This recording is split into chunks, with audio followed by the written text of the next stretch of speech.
Willie Coffman, whose natural musical talent astonished the whole country.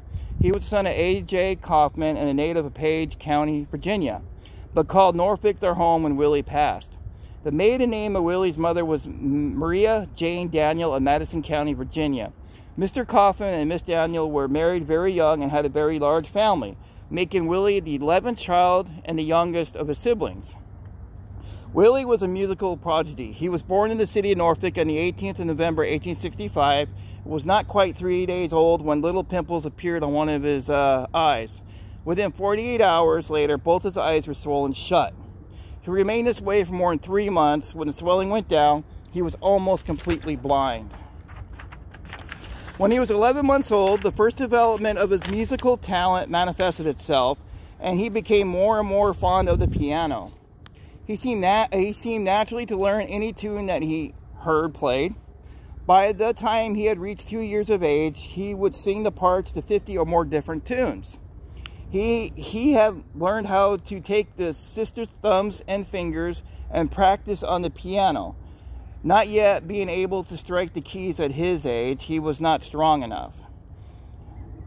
At this age, he was seized with severe attack of typhoid diarrhea, and then for 10 weeks his parents mourned for his life, thinking he would not survive. His usual pursuits and practice of the piano were stopped because he was too weak.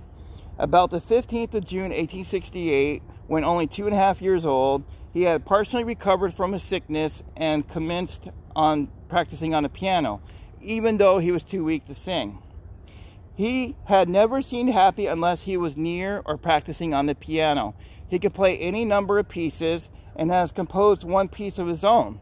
He could sing the tenor, bass, and the alto of any piece, which he heard, and only needs to hear the piece performed once on the piano in order to play it himself. He strikes the keys with his fingers, the balls of his hands, and with his elbows. He keeps a most excellent time. Willie was a remarkably intelligent child. His knowledge of music was natural and not acquired as anyone would like to go that goes to school for music.